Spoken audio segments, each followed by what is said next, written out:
پہلے وقتوں میں کسی کو کوئی بھی حاجت درپیش ہوتی یا کوئی مشکل ہوتی تو وہ حاجت مند کوئی کام کرنے سے پہلے مشورہ لینے کے لیے کسی بزرگ کے پاس ضرور جاتا تھا۔ اس طرح ایک غریب اپنی غربت کی شکایت لے کر حضرت شیخ سعدی کے پاس گیا اور کہنے لگا کہ میرے بچے زیادہ ہیں اور میری آمدنی کا کوئی ذریعہ نہیں ہے۔ اب مجھ میں فاقہ کی ہمت نہیں رہی۔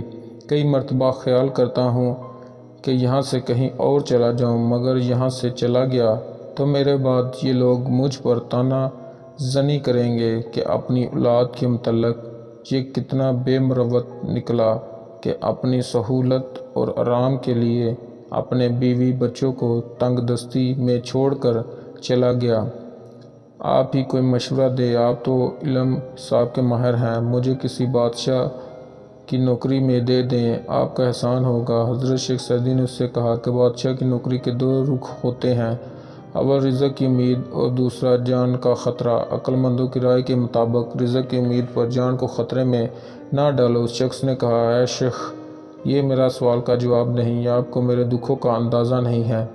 جب میں خیانت نہیں کروں گا تو بادشاہ کیوں مجھ پر غصہ ہوگا؟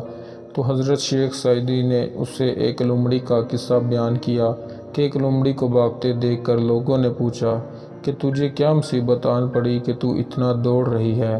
تو اس نے کہا، میں نے سنا ہے کہ شیر کو جنگل میں پکڑ رہے ہیں۔ لوگوں نے کہا کہ تیری شیر سے کیا نسبت؟ لومڑی نے کہا کہ چپ رہو، اگر حاسدوں نے دشمنی میں کہہ دیا کہ یہ شیر کا بچہ ہے تو پھر میرا کیا بنے گا اور مجھے کون چھڑائے گا؟ اے دوست، بے شک تو دیانتداری کے ساتھ کام کرے گا، مگر ان حاسدوں کا کیا جو بادشاہ کے سامنے تیری شکایتیں کریں گے؟ تیرے حق میں کوئی بولنے والا نہ ہوگا، لہٰذا تیرے لیے بہتر ہے کہ تو کی سکی کھا کر گزارا کر، بادشاہ کی ملازمت کا خیال دل سے نکال دے۔ شیخ سعدی کی باتیں سن کر وہ شخص غصے میں آ گیا، چنانچہ شیخ سعدی نے اسے بادشاہ کی نوکری میں دے دیا۔ وہ غریب کچھ عرصہ میں اپنی محنت اور قابلیت کے بدولت ترقی کرتا ہوا ایک بڑا افسر بن گیا، اور پھر ایک وقت ایسا آیا کہ وہ بادشاہ کے خاص قرب بندوں میں شامل ہو گیا۔ پھر کچھ عرصہ کے بعد شیخ سعدی کچھ دوستوں کے ہمراہ حج کے لیے چلے گئے۔ جب حج کی سعادت سے واپس لوٹے تو وہی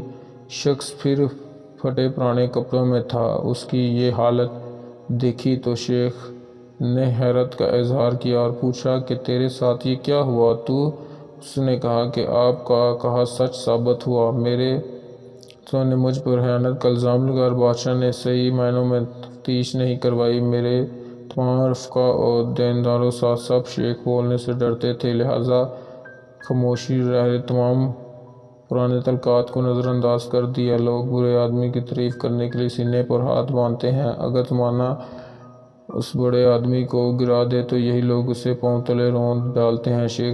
حضرت شیخ سعدی نے اس سے کہا کہ تو نے میرا مشورہ نہ مانا، اور میں نے تجھ سے نہیں کہا تھا کہ بادشاہوں کی نوکری دریا میں رہنے کے مترادف ہے جس میں بڑا خطرہ ہے، اور میرے کان میں نصیحت کی بات نہیں پہنچتی؟ تو کیا تو جانتا نہیں کہ میرے پاؤں میں بیڑیاں پڑ سکتی ہیں؟ اگر تجھ میں دوسری مرتبہ ڈنگ کھانے کی ساخت نہیں ہے تو بچھو کے بل میں کیوں انگلی ڈالتے ہو؟ نصیحت ضرور نفع دیتی ہے، دانش انسان اپنے تجربے کی علم بدولت کوئی نصیحت کرتا ہے، جبکہ بے وقوف شخص اپنی ناتجربہ کاری اور کم عملی کی باعث سراسر نقصان اٹھاتا ہے۔ تھینک یو گائز، ملتے ہیں نیکسٹ ویڈیو میں، تب تک کے لیے اللہ حافظ۔ ویڈیو اچھی لگی ہو تو چینل کو سبسکرائب کر لیں۔